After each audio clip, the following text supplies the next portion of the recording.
It was a quiet night in Hollow Creek, the kind of night where the air felt thick with mystery. The full moon hung high above the village, casting long, thin shadows that stretched across the ground like ghostly fingers. Lena had always loved the night, the calm, the stillness.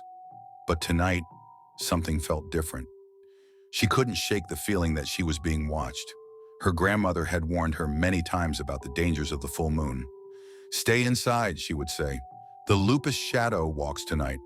But Lena, being young and brave, often laughed off such stories as old folklore, tales meant to scare children.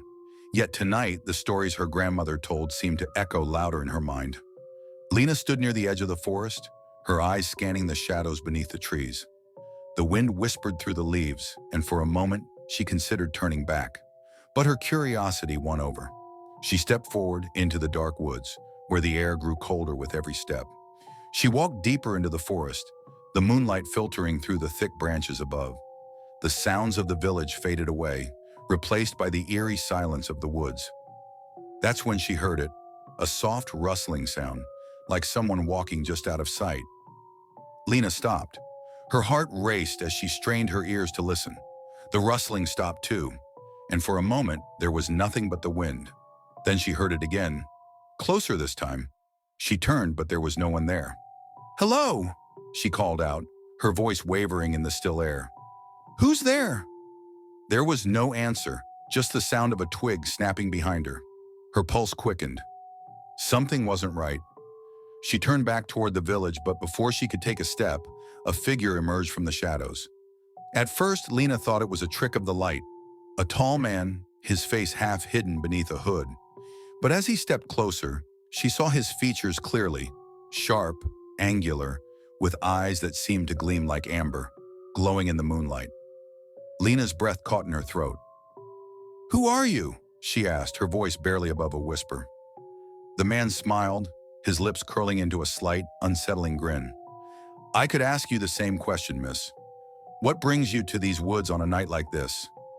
Lena took a step back, instinctively feeling that something about this man was not right. I like the forest," she stammered, trying to sound calm. "I didn't mean to intrude." The man's smile widened. "Oh, you haven't intruded, my dear. But the forest does not welcome many at night. Not under the full moon."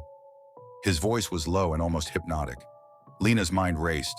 She had heard tales of the lupus shadow, the werewolf that was said to roam the woods under the full moon. Could this be the creature her grandmother warned her about? Suddenly, the man took a step closer, and Lena froze. She could feel the tension in the air, thick and electric. The forest around them seemed to grow quieter. The wind stilled as if holding its breath. "I think you should leave, miss," the man said softly, though his eyes never left hers. "It is dangerous to walk these woods alone, especially tonight." Lena nodded quickly, her feet already moving backward. She had to get out of here, away from him, away from whatever danger lurked in the shadows. But just as she turned to run, the man's voice stopped her. "I was once like you, curious and brave," he said, his tone almost wistful. "But the night changes people. It makes them something else." Lena felt a chill run through her. "What do you mean?" she asked, her voice trembling despite her best efforts to stay calm. The man's grin returned, but this time it was darker, more knowing. His body seemed to shudder for a brief moment, and before Lena's eyes, his features began to distort. His nose elongated, his teeth sharpened into pointed fangs, and his eyes gleamed with an otherworldly intensity. Lena gasped and stumbled backward. The man, or whatever he had been, was no longer human. He stood before her in the form of a creature from her nightmares, a werewolf, towering and fearsome, his claws gleaming in the moonlight. "You shouldn't have come here tonight," the werewolf growled, his voice no longer soft but deep and menacing. "But since you did, let me show you what the forest does to those who wander too far." Lena's heart hammered in her chest as she turned and ran, her footsteps echoing through the woods. She could hear the werewolf's growls behind her, growing louder, closer.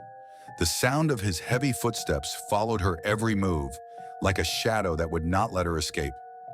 She didn't dare look back, but as she ran, she could feel the change in the air, the energy shifting, thick with something primal and ancient.